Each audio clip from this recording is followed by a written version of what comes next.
Jim, it feels like I just saw you a couple weeks ago. In Colombia. My goodness, what the heck were we doing in Colombia? We were hunting for the Santa Marta gold seed, the mango biche, and the Punta Rojos. For all those in the room who have no clue These what are you just great said. land race streams that Colombia had.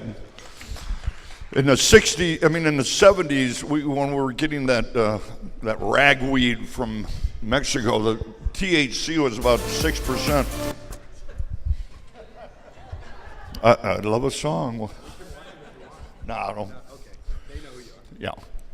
So they had 6%, and you could actually smoke an entire joint and maybe get high.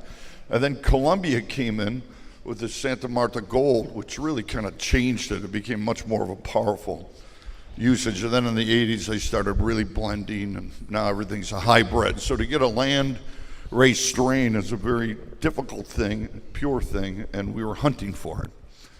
And so that's one of the reasons we're in Colombia, and also we spoke at a conference together. We had a heck of a lot of fun, didn't we? Yeah, I had a lot of fun in Colombia. Sure. Beautiful country. What were some of your favorite moments? Medellin. I liked Medellin a lot. That's where Pablo Escobar made himself famous. And the tour of the prison and how he devastated that city and that country, and how much it's rebounded since in the last 7 years. And now it's like New York City. It's like everybody moves to Medellin. It's very hip and great music, restaurants, great history. I liked Medellin the best. I love Medellin and too. Incidentally, that was the only town I went to that he wasn't in at the same time. So maybe that's one of the reasons I can completely understand that. One of the fascinating things for me about Colombia was, we talk about stigma with the cannabis plant itself. Talk about a country that has been stigmatized from civil war, from narco war, from rebel war. And the first thing that people think about is all of those things. So they are in a constant state of PTSD as a country. So it was really amazing to bring together another country, another domino that has fallen for legal cannabis in a country that is known as a narco state. So that Pablo wanted to make it a narco country and make that the export, and he traumatized that country.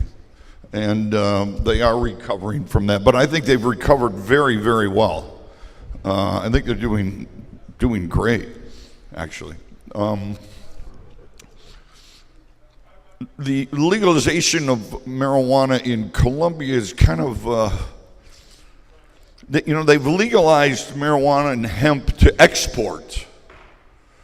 But for the residents of the people who live in Colombia, they can only grow 20 plants for themselves for medicine, and they can't sell it or give it away or smoke it anywhere. So it's interesting that this country is just making just thousands and thousands of plants to export, but their own people still have trouble getting access to it. It's true, and one of the most extraordinary fundamental problems in Colombia, if you can believe, guys, you can buy a gram of 90% pure cocaine for $3 in Colombia. Well, I didn't do any of that.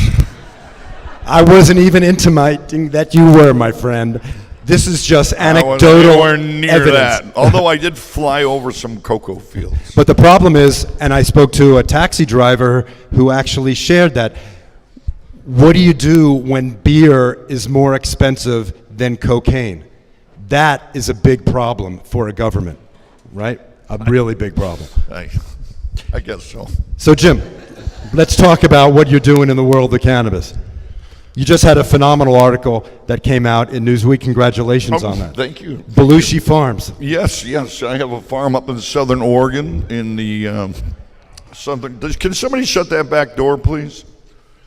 I had a little farm on the river, and then I bought the farm behind me, and I didn't know what to grow. I don't know, What do you grow?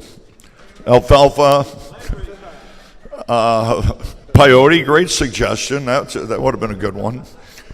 And marijuana became legal in the state of Oregon, and it was the new agriculture. So I said, well, why don't we try growing some marijuana? And so I met a guy through Dan Aykroyd. His name was Captain Jack. And Captain Jack was a grower from the 60s, and he went to the mountains of Sharif. I can't quite pronounce it, at the bottom of the Kush Mountains.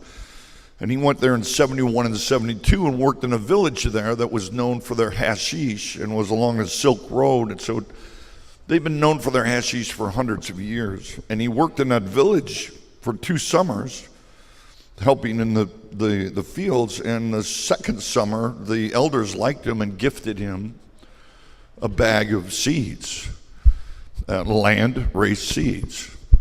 And he brought it back here in 72, and he started growing it from seed to flower ever since. And the reason I knew him was because Dan Aykroyd knew him, and the reason Dan Aykroyd knew him was because Captain Jack was the weed dealer for Saturday Night Live in the middle of the 70s when John and Danny and all those guys were there.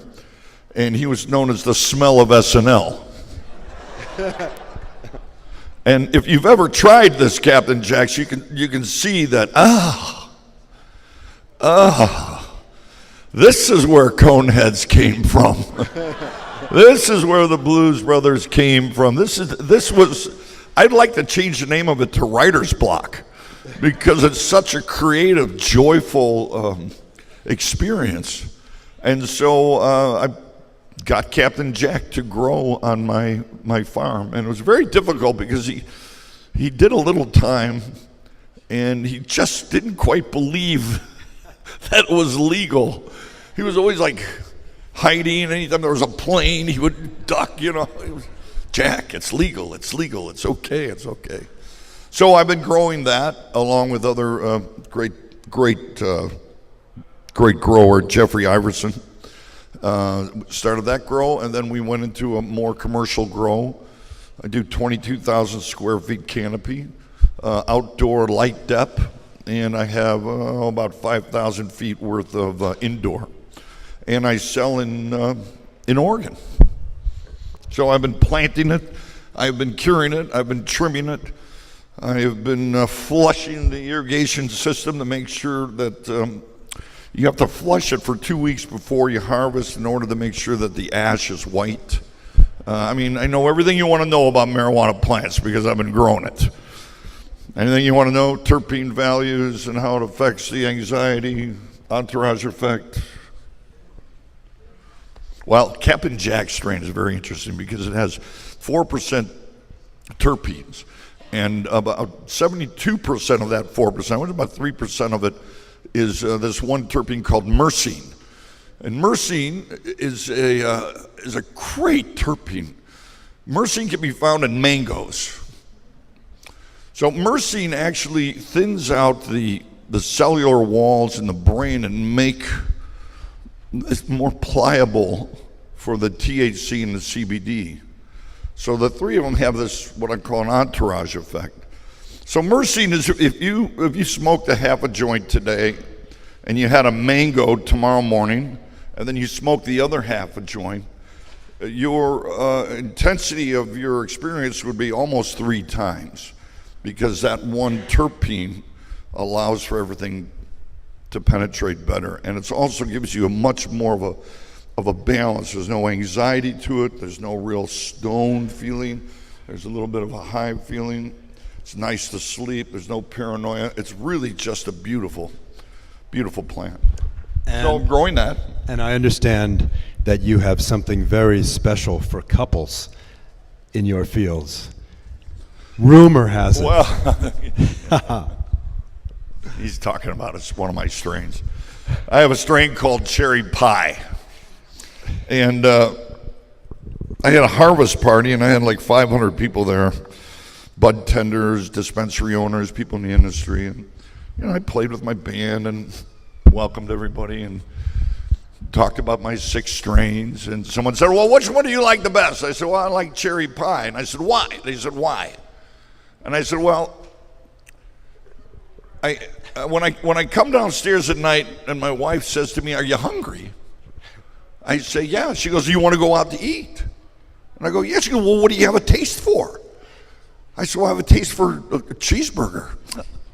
Oh, that's a little heavy for me, Jim. Anything else you'd like? Well, how about some sushi? I love that place on Sawtell. I had sushi with my mom last night. Anything else?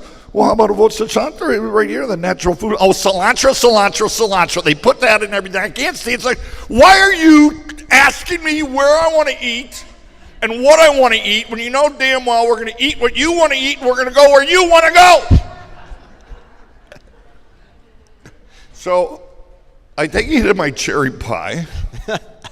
I come downstairs and she says, you hungry? Yeah. You want to go eat? Sure.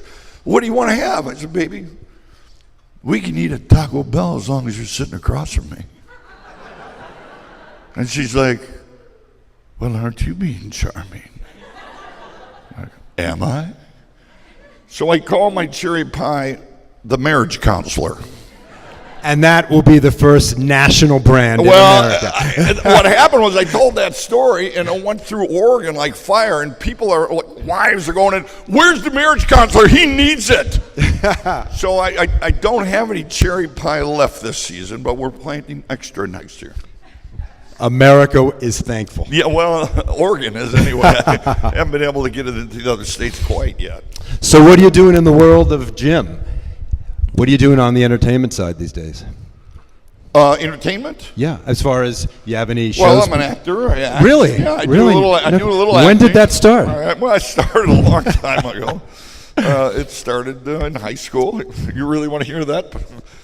Anyway, yeah, it started in high school because I was on a football team and I was a tackle. And the girls were not dating the tackles.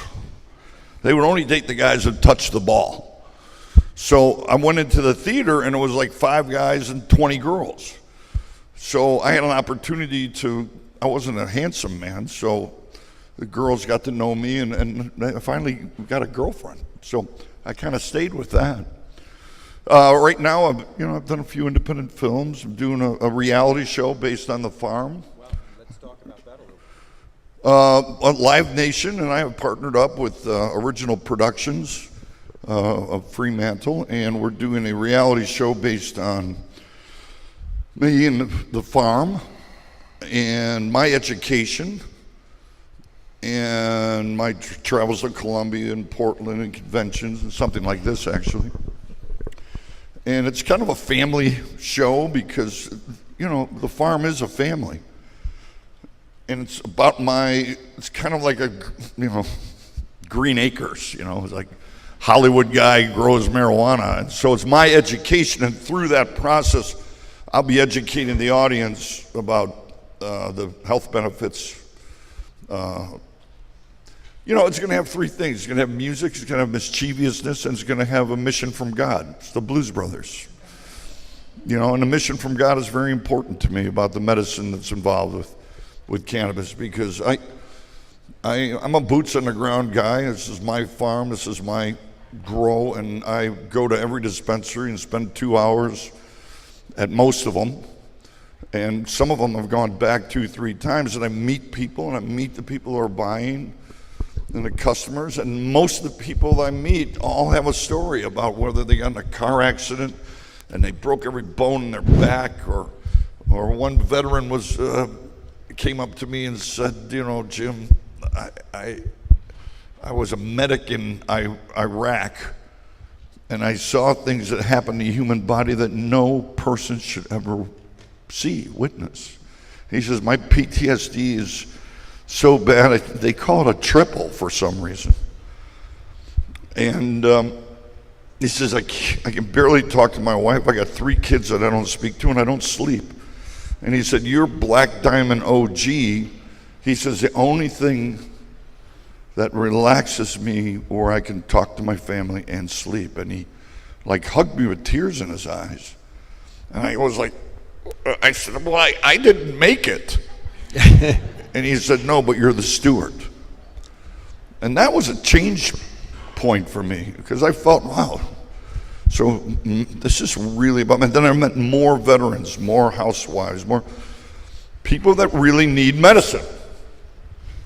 I mean, you know, when they came back from World War I, they saw a lot of, they didn't know what trauma or PTSD was, so they went for their medicine, which has always been alcohol. And they come back and there's prohibition, and they said, well, screw that.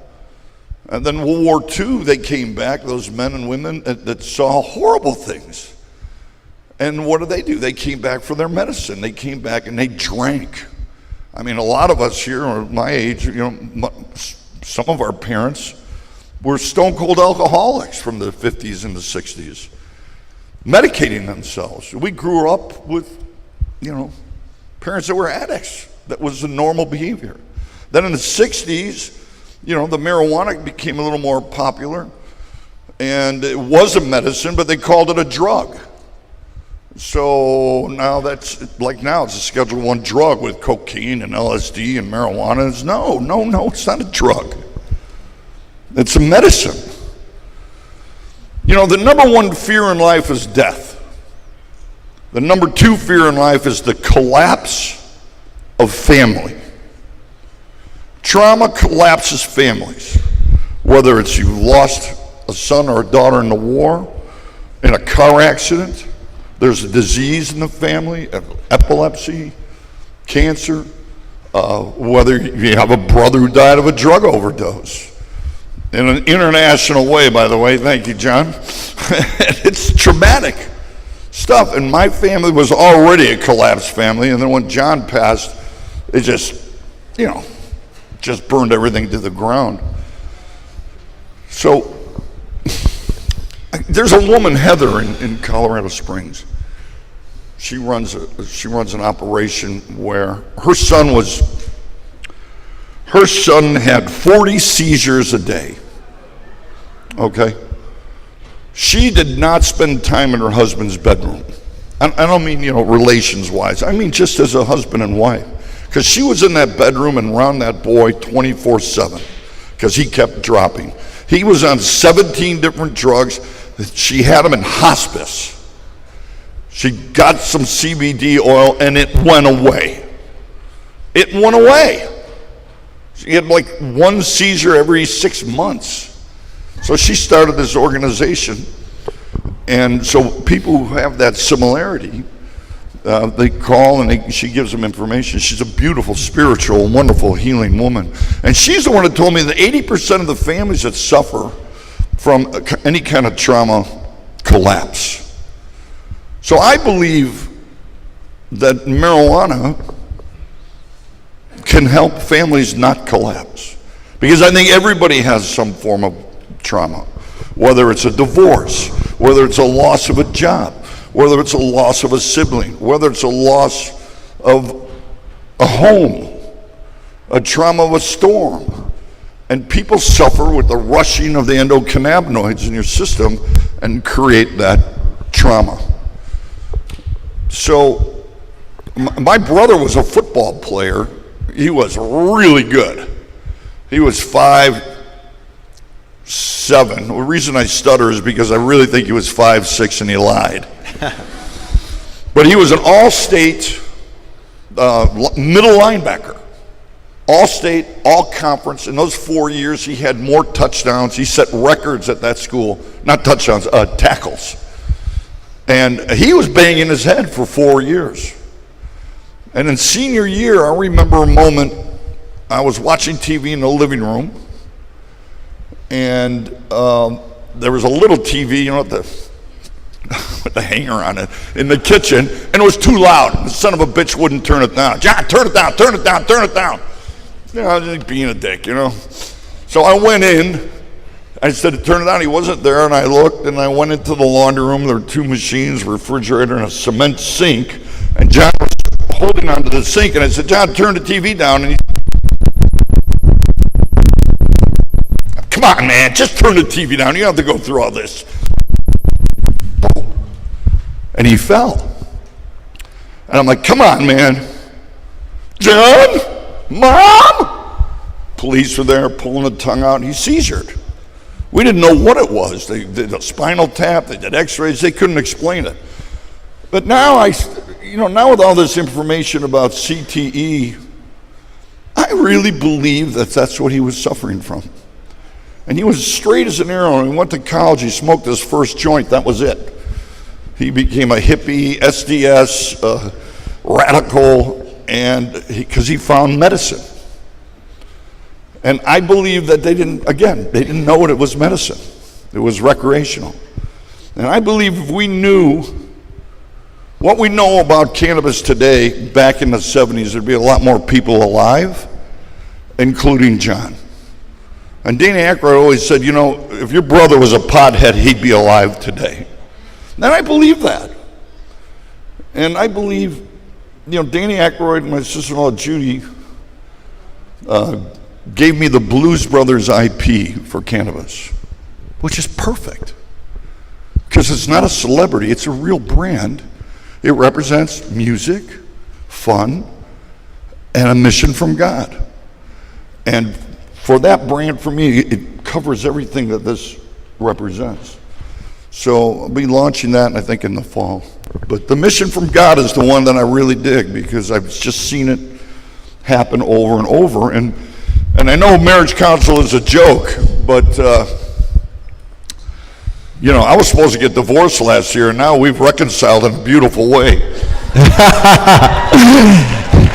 I think the marriage counsel really helped. Just a personal reason. When are you going to start growing that in California? Well, there's a lot of business around this. I'm getting a lot of business around this Blues Brothers, because in cannabis, the focus was getting grows, then the focus was getting dispensaries and vertically integrating. Now the focus is, grabbing everything and consolidating. And now sitting right in front of every business is, we need a brand. I'm like, hey, I got this wonderful Blues Brothers brand. I'm not a celebrity licensing my name for money. I'm a grower. And I got a reality show to educate the red and the blue, because what they all have in common is medicine, traumas, stress. And so I've been getting a lot of different kinds of business, which has been really great. So I'm hoping to I'm an actor, the business stuff is, I can handle it, but I just need a little guidance with it. And so it's working out. I'm hoping the fall when the TV show releases, and then we can get some talking with different companies, multiple state operators, and I want to launch myself here in California. I got the Bluesmobile, right, with a joint on it and smoke coming out, right? I want to drive that down Sunset Boulevard. Do you need a driver? Hey, you on the street? Do you need a driver? Danny will be doing the driving. He's a motorhead. Oh, that's fantastic. Well, the one word that touched me the most in our conversations that you use is the word steward. We're all stewards here, but that's what we got to jump on. And that is, it's not just, you'll make money in this business.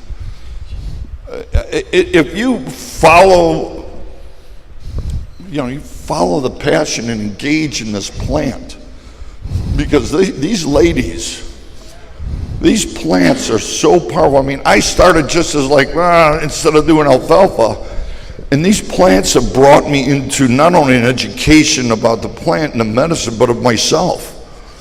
And it doesn't stop. And this engagement with this plant has been just life-changing for me.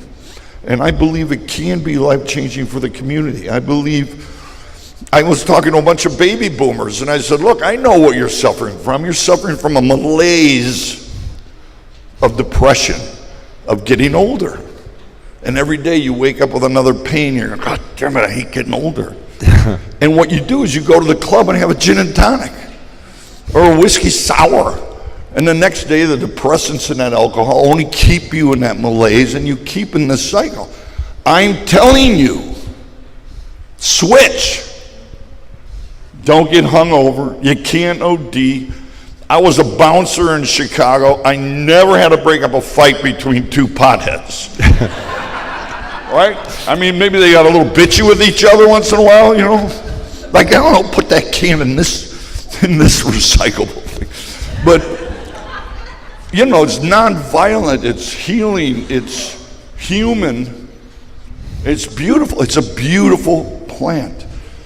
And I know the NFL is going to wise up and help these gentlemen with their pains. I know that senior citizens are waking up to it. Look, my mother-in-law. Am I talking too much? I think you're great. I had a coffee. Hold it. This isn't the mother-in-law from Akron, Ohio. This is the mother-in-law. Not Akron. Let's not talk about it. We want to go into my white trash background in Akron, Ohio. I got the same white trash background. Yeah, they were training me to be a thief. And I kind of broke out. My mother-in-law is 80 years old. Her boyfriend's 84. And Stan Rosen was there. He's 80-something. His wife was 79. And then another couple, they're 80s. And then me. And I'm having dinner with them. And now these people have Fox News on 24/7. By the way, and really loud. All they wanted to talk about was CBD and marijuana. I've never run into a naysayer. I've only run into people who are curious. And that's why I think this show is going to be great, because people are curious, and I'm going to educate them in the show with some good laughs, by the way, and some good music, some mischievousness. But I literally had to go home and get a bunch of my stuff that people gave me, and I gave it to them. Now I got him on the phone all the time calling me for the rub because now his hand works. And, you know, and then the one woman was going, I want the stuff that gets you kind of loopy. I got that too. So everybody is interested. And it's our responsibility to deliver good medicine, non-pesticide, natural, beautiful, tested. Testing is very important. Medicine. And there's a CBD epidemic going on right now. Everybody and their brother, they're turning their gardens into hemp farms, you know, because there's money there. You know, CVS is going to put it on their counters. And so a lot of people are in it for the money, and a lot of people are delivering CBD products that have 14% CBD, you know. Full spectrum CBD. Full spectrum is when they take the whole plant and they bring it down to an oil. And then there's another way you can do it. You can bring it down to an oil, and then you can separate everything out of it, and you get more pure CBD. So 14% full spectrum really is about 7% CBD. And I went to a little place on Montana. They said, ooh, CBD coffee. And I went, all right. And I said, give me a CBD coffee. And he reaches down and gets a little tincture. I go, let me see that. And I read it, and there's 14% in this whole bottle. So his 3 little drops into the coffee isn't going to do a damn thing. So what I'm worried about is there's a lot of product out there, CBD, that isn't very good, and people are going to take it and go, I didn't feel anything. Screw it. It's a scam. When there's really great CBD out there. I mean, I'm not pushing products here, but you know, Charlotte's Web has a great product. The seeds come out of Oregon, by the way. I mean, my dog is 12 and a half years old, and he's got arthritis. Not hip dysplasia, arthritis. And can barely walk. And I'm experimenting with putting this Oregon CBD oil on these little chips. So I have a test batch. And I've been giving it to him. He couldn't get up the stairs. Now he's climbing the stairs. And it's like you can give a placebo to a dog and he'll know it's a placebo because he doesn't know what the hell you're doing. So, I mean, you get the right CBD, it makes a difference. And I recommend that you have some THC in it because that helps the entourage effect for the CBD. Absolutely, yeah. I'm talking too much. No, you're an actor, right?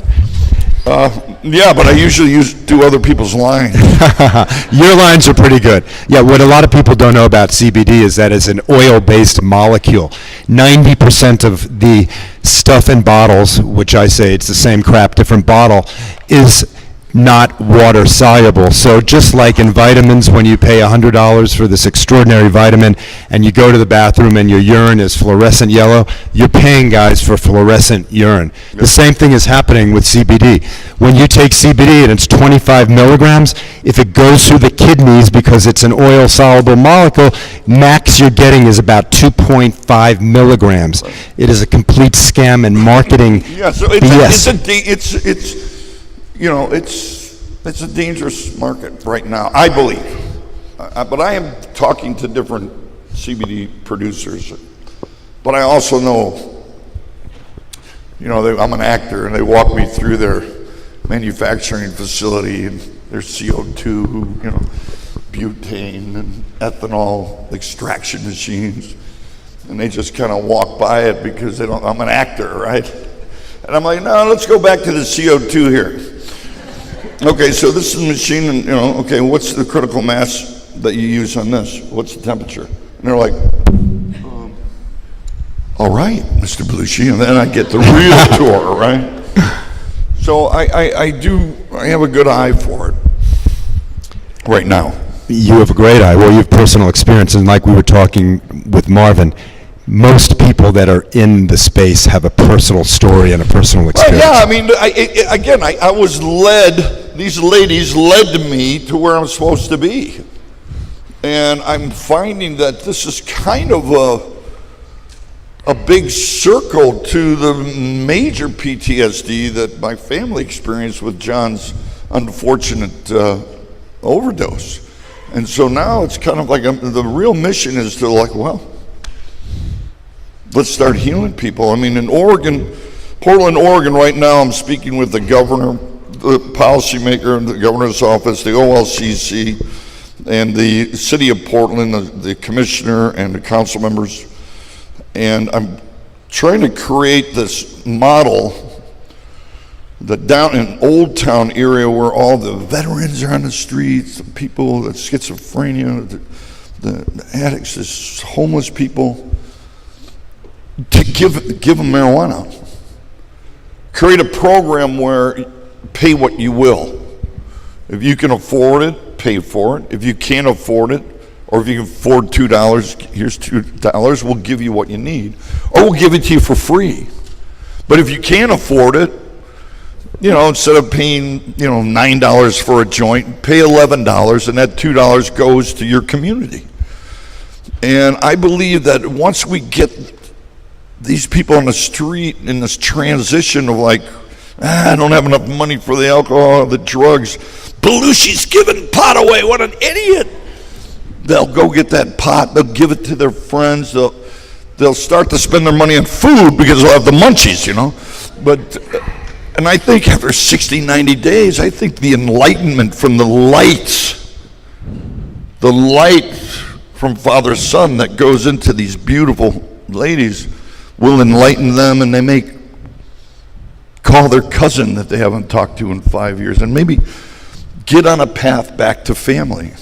I don't know, it's just a dream of mine, but legally it looks like we're going to be able to do it. So next week I'm going to a site to see if the license, they can give you a license for a charity. So Danny and I are going to create a charity to run this kind of dispensary, and all the profits will go into, you know, first of all, everyone in Oregon is going to give us a bunch of pot because that's just the way they are for these men and these women.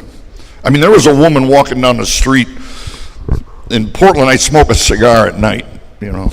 I sit outside the hotel and I smoke a cigar. And there was this one little woman walking with a pink sweat outfit, oversized, pink pants, and a plastic, you know, those plastic bags they carry with a bunch of stuff in it. And 3 nights in a row I saw her, and 2 of the nights she just screamed. I mean, the loudest scream, and it reverberated off the buildings. It was like she was being attacked, and it was just in her head. And all I kept smoking a cigar, looking at her, going, God, I wish I can get her a candy bar. Right? A candy bar with some CBD and THC in it. Maybe it won't heal her, but maybe it would stop the screaming in her head. So those people need help, and people do help. There's a lot of people in that community that do help, but more. So anyway, so I believe in the medicine. I believe in the, and I also believe in the fun, you know. I mean, my cherry pie makes me charming. You can tell I haven't had any today.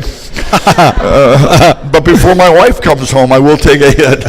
You're a very smart man. Yeah. Jim, you are on a mission from God. Thank you for everything you do. Thank you. Thank you for for listening. everything you do. Ladies and gentlemen, Jim Belushi.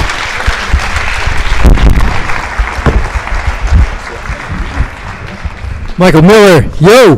Thank you. Thank you. Bless you. Jim. Bless you. Thank y'all.